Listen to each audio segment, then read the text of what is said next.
Why I no longer go to church, sermons like these. If you're new to my channel, welcome. I just need to say that it's not this specific church, it's not this specific sermon that is the reason why I don't go to church. I have a whole series of why I no longer go to church where I critique apologists and pastors. And I'm just describing why it would be difficult for me to sit in the pew, sit in a church, and listen to stuff like we're about to hear. We're about to hear Pastor Steve Furtick. He really wants the best for people. He wants people to thrive. He wants people to be happy. And I do think he's humorous at times. And here's two short clips of some of his humor. Let me set this up. He's talking about Planet Fitness and about how, sometimes these really beefy guys walk in and how that's discouraged at Planet Fitness. And he's going to relate this to faith. The whole message is about faith, functional faith. But here's the clip. So it's kind of funny, they have a lunk alarm on the wall. They call it a lunk. Somebody who walks in, the guys that walk in with a gallon jug of water, and the belt and the gloves, guys like Chunks. They don't want those kind of guys in Planet Fitness. Also, by the way, they offer, when we were joining, the girl told us, she said, come back Monday. On Monday, we serve pizza on Monday at the fitness club, which is remarkable. I told Chunks, we got to start giving out cocaine at the Sunday night service at church. Like, how many pastors would make that comment? Not too many. It's great. Well, here comes another joke. Buck's fitness routine, he's more of a punisher. He has more punishment, a binge and punish mentality toward fitness. And Chunks has more beach muscles guy. Do you know what I mean by beach muscles? He's going to bench press and he's going to do his triceps and all the stuff that you can see. Like a lot of Christians, we want to have knowledge to show off when we pose. I think that's great. I think he's dissing all those Christians who, well, what do you mean? You haven't read the Greek translations? You don't read any Hebrew? You don't know all the apologetic arguments? You have to buy these apologetic CDs. Steven Furtick, I think, is successful because he is appealing to the common person, the common Christian. He said, I can make you hate your life with this one piece of equipment. You just got to know what to do with it. And see, sometimes we think we need all this fancy special knowledge to grow in our faith. And we think we need all of this equipment and all of this training and all of this background. But I got good news for you. One Bible verse, if you apply it to your life, I said, if you put it to work, touch your neighbor, say it's time to work. I got good news for you. You don't need all this fancy special knowledge. You just take one verse and you apply it. He's really appealing to those who don't want to be bothered to delve deep into the scriptures. Functional faith, the kind of faith that doesn't just give you knowledge in your head, but gives you strength in your heart. The kind of faith that resembles real life. That is the greatest compliment you can ever pay me as a preacher, by the way. If you ever want to make me feel good and we run into each other, tell me that something I said helped you in your life, that it made a difference in your home. And I really have no problem with any of this. My only question for Christians who like Steven Furtick or are members of his church is, you don't really need advice from a pastor to have a better life. You really don't need advice from Steven on how to have a better family, how to be a better person at work. There's tons of books and people out there with great ideas on how to be a better you. Do you really need God in the Bible for that? I've heard so many different definitions of faith. It's come to mean so much that maybe it's now almost meaningless. This is a great point. I agree with you, Stephen. There's so many definitions of faith out there. I want to play a clip of some pastors and apologists that I have watched a lot of. And I just want to give you a flavor of the different ways they talk about faith. And Some of them are, very similar, but some of them are quite different, and they all have a slightly different take. So it's just I think, 3 or 4 minute clip of some of the pastors that you, if you're a Christian, you might really admire and respect. So take a listen. So the first thing we learn about faith is that it is trusting in what isn't visible. It is trusting in what isn't received. It is trusting in what isn't experienced. Faith begins with understanding. It begins with thinking. It begins with reasoning. The more accelerant you put on, the faster the fire is going to burn. In the same way, faith is the accelerant. Thanking God that the answer's on the way, living with expectancy, meditating on His promises, that's putting accelerant on what you're believing for. Thing we call the Christian faith, that term alone needs definition. It almost sounds like that it strains credulity to have any religious belief. That faith is one of those terms that has no reason anchored to it. That is not the biblical idea of faith whatsoever. What is faith? Faith is a being satisfied with all that God is for us in Jesus.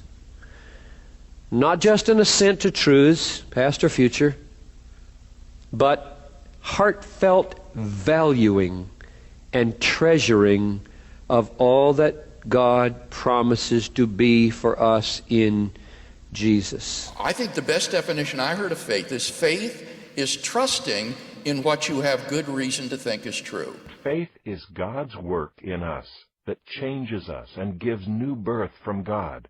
John 1:13. It kills the old Adam and makes us completely different people. It changes our hearts, our spirits, our thoughts, and all our powers. It brings the Holy Spirit with it.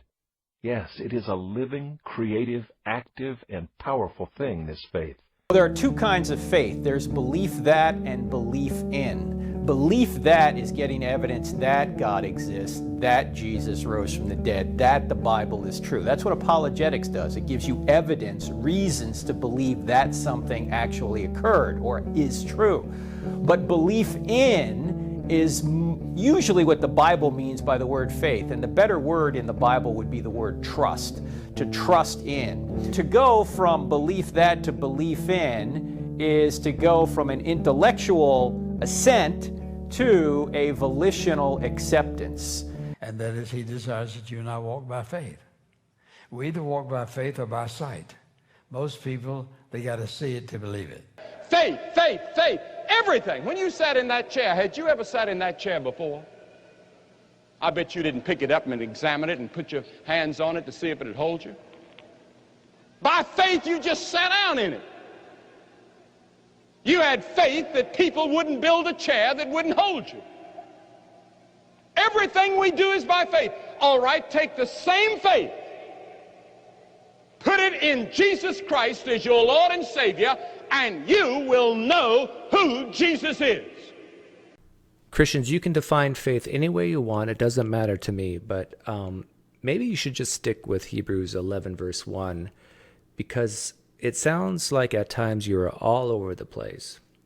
And for those of you who define faith as trust, like Billy Graham did, he said that you have faith in everything you do, even sitting down in a chair. But sometimes chairs do break. And I think in that particular case, you would have to say, well, in that instance, my faith in that chair was misplaced. I should not have had faith in that chair. But then the question becomes, how do you know when your faith has been misplaced about what you believe about God? How would you know? Well, Doug, Jesus has always been by my side. He's never left me. That's how I know. That's why I trust him. But how would you know if Jesus wasn't by your side? How do you tell the difference between Jesus being by your side and not being by your side? I don't think I'm being offensive to say that your Jesus is invisible, so you can't see him, you can't touch him, can't smell him, can't hear him audibly. How would you know that he is actually by your side and maybe you just think he is? There's many people who have faith, hope, trust in a God that you think is just made up and crazy and silly, like Hindus, for example. But they would say that, yes, they do have this sense of this God that you don't believe in is by their side all the time. So when would you know when your faith is misplaced? Because when we say faith, we use it to mean everything. Blind faith. That's almost a way of saying you're an idiot. I actually think a lot of Christians feel like idiots or feel stupid. I get a lot of comments from Christians that I interact with that actually feel like they're made to feel stupid for believing this stuff. And I kind of get the impression that this term faith is used blindly, and they do feel kind of silly or stupid for moving forwards with this trust or belief or whatever. But when's the last time you've heard an atheist say, I feel stupid for disbelieving? Faith is meant to be more than a formality. Can I preach this? Yes. Faith is meant to be more than a feeling. Faith is meant to be more than a formula. In fact, if you can reduce it to a formula and make sense out of it, it ain't faith. If you can make sense of it. If you can explain it, it ain't faith. If you can explain it, you don't need faith for what you can explain. You need faith for what your eyes can't perceive. You need. What is better? If faith has something to do with trust, shouldn't you understand at least a little bit or be able to explain a little bit for that which you put your trust in? I'm just thinking out loud here. You need faith for what you don't understand. What is faith? Hebrews 11:1 says that faith is the substance of things hoped for, the evidence of things not seen. What's the opposite of good? What's the opposite of light? What's the opposite of faith? I heard doubt. I heard fear. I want to suggest a third option. What if faith is not? What if faith, you tend to think sometimes that if you have doubts, you don't have faith, that the presence of doubt indicates the absence of faith. But one priest said, the opposite of faith is not doubt. The opposite of faith is certainty. Let that sink in. I don't desire certainty. I think certainty is good. I don't hate certainty, but I don't think it's practical in a lot of cases to be certain about something. I think there's a lot of things we can get really close on. I'm pretty certain that when I let go of things that they will fall towards the ground. I kind of hear what he's saying. The opposite of faith is certainty. So when you have faith, you're uncertain. But this goes against a lot of Steve's Christian friends. I think the book of John says, I write these things that you may know that you are saved and have eternal life, that you may know. Now, maybe good for Stephen if he defines knowledge as, not certainty. But I think a lot of Christians do. They define knowledge as being certain that something is true. Opposite of faith is when you've figured everything out, when you've put your life in such a position that you don't attempt anything that requires God. You don't stretch yourself into a territory that enables the faith that you need for the challenges that you face. So that means you can have a lot of doubts, but still operate in faith, because faith is not certainty and faith is not a feeling. I don't have to feel faith to have faith. I don't have to feel a goosebump to believe God. I don't even have to feel happy to be grateful for what God is doing in my life. Somebody shout, I got faith. I got faith. I got faith in the middle of a storm. My faith doesn't mean it's not going to rain. My faith means I'm going to make it to the other side through whatever waves I have to cross over. I got a faith that works. I got a faith that works in the face of the wind and the waves. It works in the face of doubt and disappointment. If you have a faith that works, prayer, for example, how often does that work for you, Stephen? If you had a choice between, if you're sick, how often does antibiotics work, and how often does your prayer that you will be healed let's say you don't have antibiotics, all you have is prayer. How often does that work versus how often do antibiotics work? You have a faith that works. You have a trust in something that works. What is faith? And maybe a better question is, what is faith for? If faith is the substance of things hoped for, what is faith for? In other words, what is the objective of faith? I'll never forget at Cheesecake Factory one night when God struck me with conviction. God will confront your dysfunction. I was complaining to Holly that we were on a date and people kept coming up to the table, and this was years ago because I have really improved. I just want to say, I think this story is very important. He's talking about a story about faith has an objective, and I think this story is going to show this emotion called fear. Listen to this.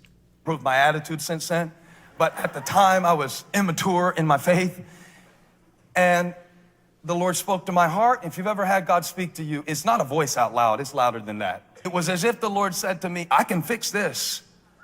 You don't like people coming up to you and telling you that they enjoy your church?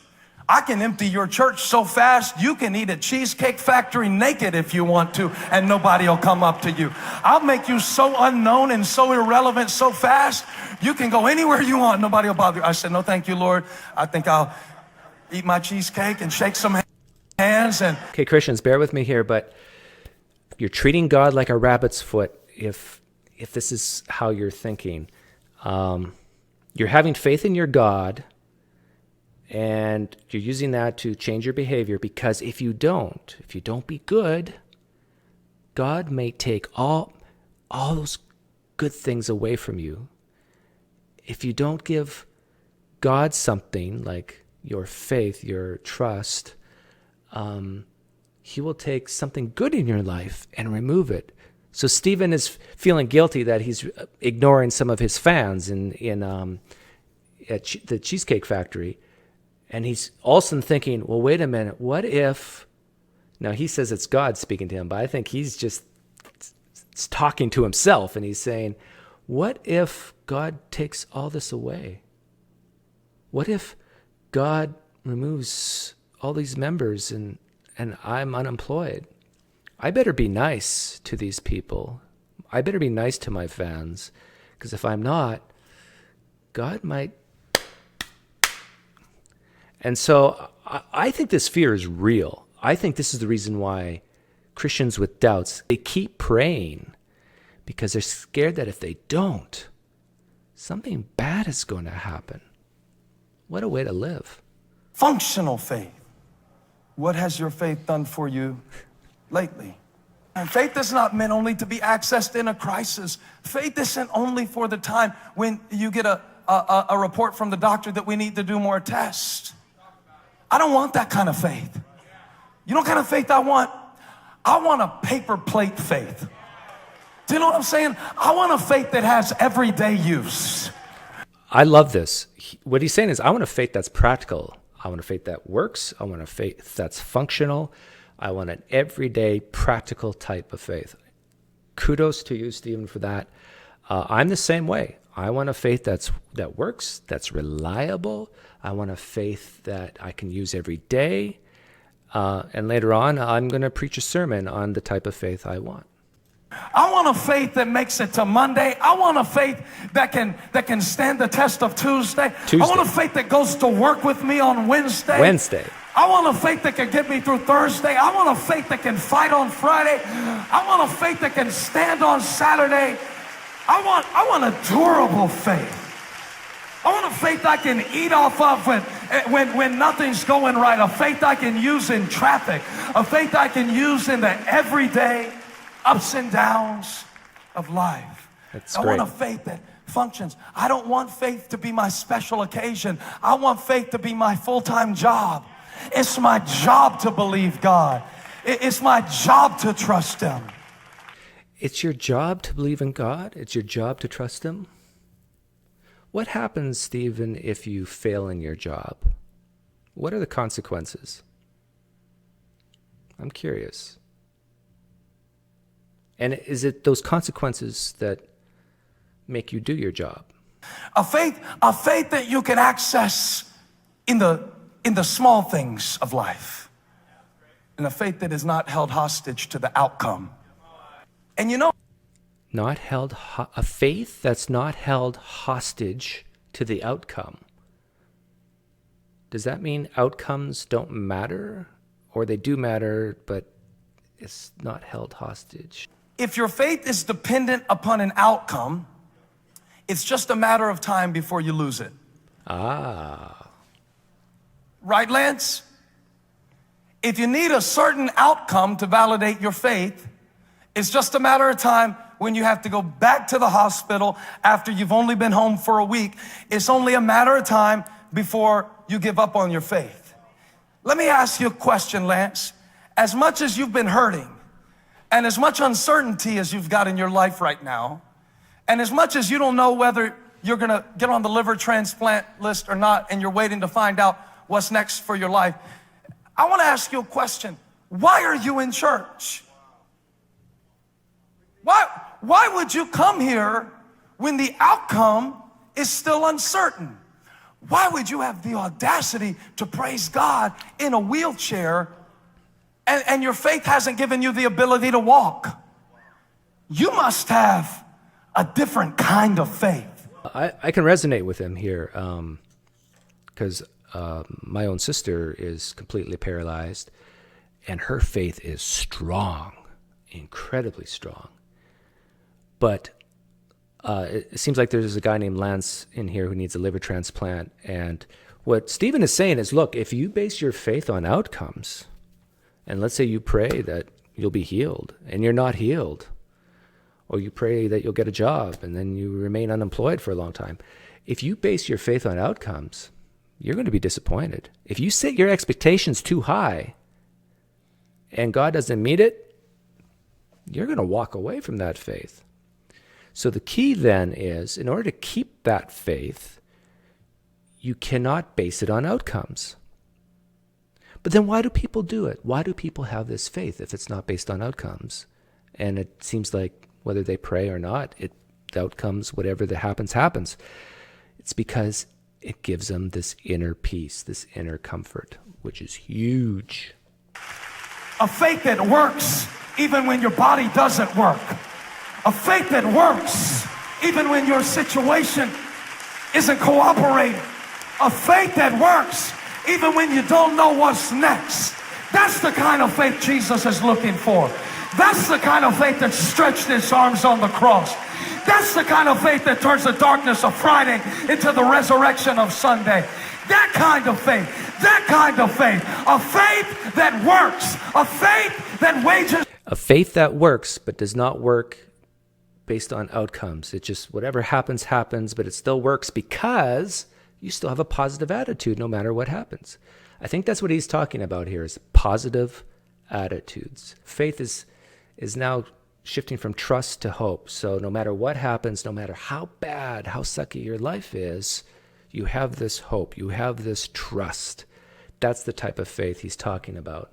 A faith that won't give up. A faith that just won't quit. A faith that presses on. A faith in prison that will not be confined. Does anybody have faith? Real faith. Solid faith. Stable faith. Unshakable faith. The outcome isn't faith. How does he do that? My faith doesn't wait on an outcome. My faith is not based in outcome. My faith is an outlook. I just gotta say this, but can you imagine the adrenaline rush he's getting right now on stage? Like, he is a rock star right now. Watch me preach. My faith can look at a situation a different way than I would look at it without my faith. Now, my faith doesn't guarantee the outcome. Sometimes I have faith and I still stay sick. Sometimes I have faith and the job still doesn't go my way, doesn't come to me. Sometimes I have faith and my daughter still doesn't act more respectful. Sometimes I have faith and my marriage still looks the same as it did before I exercised my faith. But my faith is not hostage to the outcome. My faith enables me to see any outcome, whatever it is. Come hell or high water, I am convinced that neither death, nor life, nor angels, nor demons, nor principalities, nor any other thing. Because I got faith. Because I got faith. I'm not a Christian and I'm getting goosebumps. This is great. I love it. My faith is an outlook. My faith enables me to see an opportunity for forgiveness where others only see offense.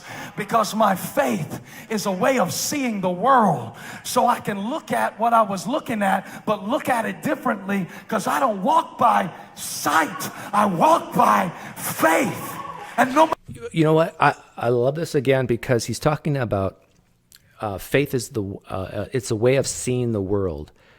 And I think that theists, not just Christians, but all religions,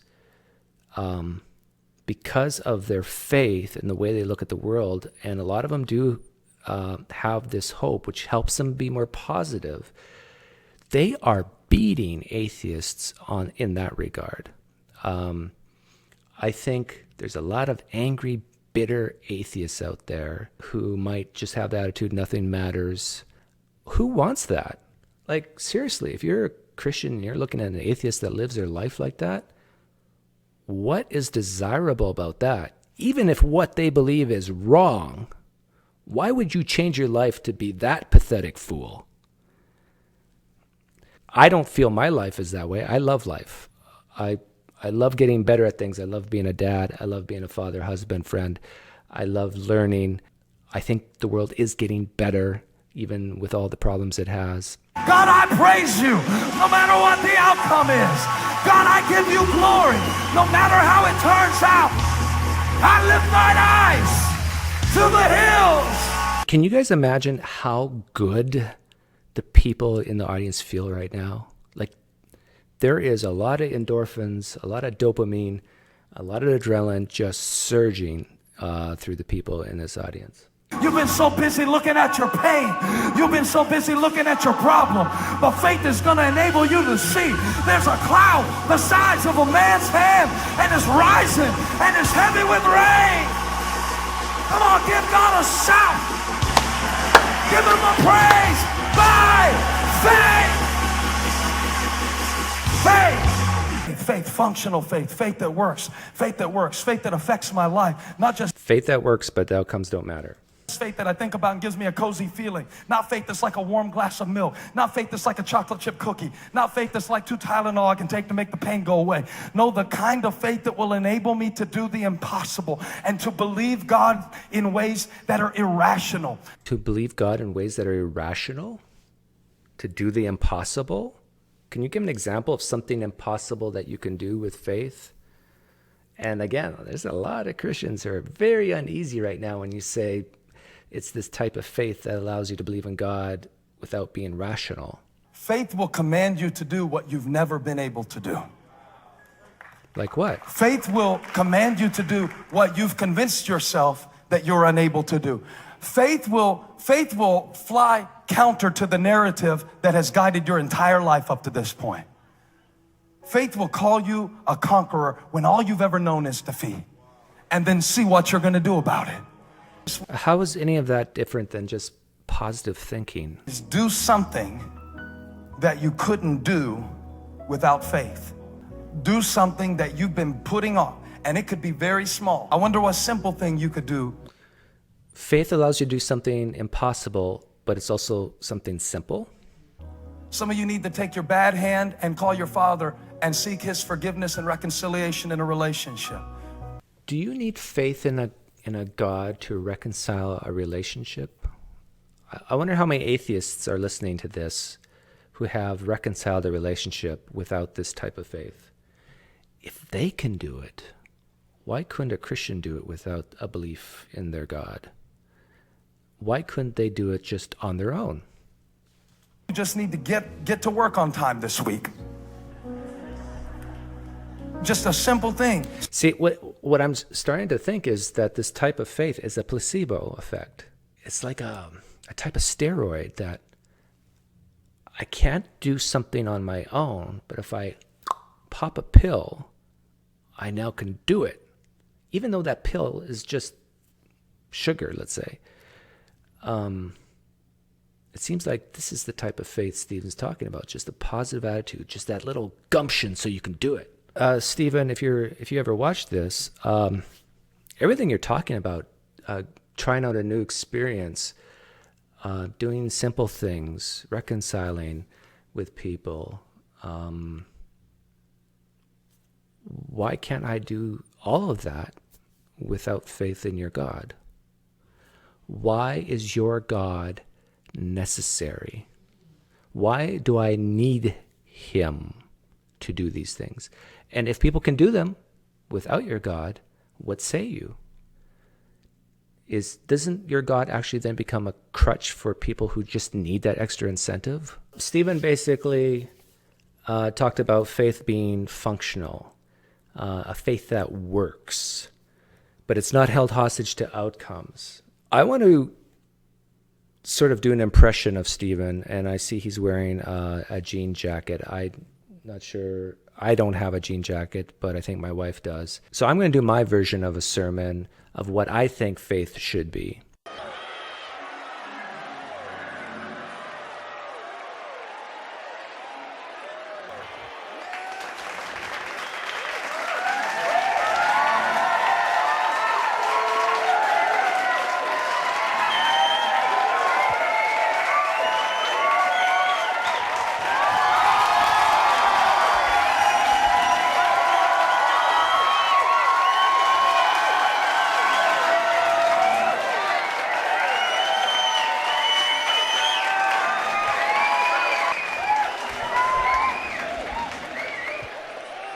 You see, sometimes we think we need all this fancy knowledge to grow as a human. That's right. But I got news for you. All you have to do is apply one concept and put it to work. That doubt is a virtue. Touch your neighbors and say it's time to doubt. Here's a new kind of faith. It's not the kind of faith of wishful thinking of the heart, or helps you deny reality, or only works seldomly. It's the kind of faith that's reliable, repeatable. It's the kind of faith that goes beyond all religions, all biases, embraces doubt. It's open to change. It's the kind of faith where you know when it's been misplaced. It's the kind of faith that works. You can make sense of it. You can explain it. It's the kind of faith that you can see, touch, feel, and hear. It's the kind of faith that really does heal the sick.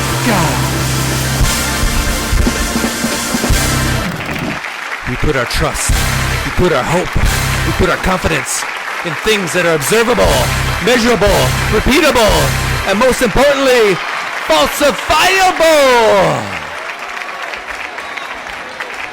Let's join together and have a faith that spits in the face of gullibility.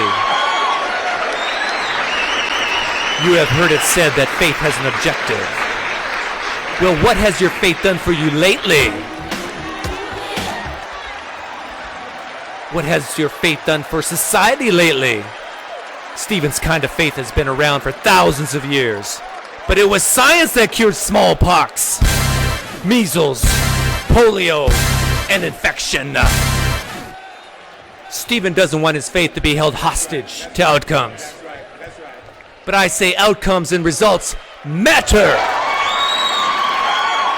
Stephen said that with God in your presence, there's nothing you can't do. There's nothing you can't heal. There's nothing you can't restore. But we all know that's not true. That's right. You can't fly. That's right. You can't walk on water. That's right. You can't raise the dead. That's right. Let's be humble. Let's be honest. Let's stop with the hoping and start with the reasoning. Say no to astrology on Monday. No to crystals on Tuesday. No to chakras on Wednesday. No to the vacuum salesman on Thursday. No to homeopathy on Friday. No to faith healing. And yes to medical healing. And on Sunday, I want a faith that doesn't need a holy book or a pastor or a priest or a rabbi or an imam to know it's not okay to harm others.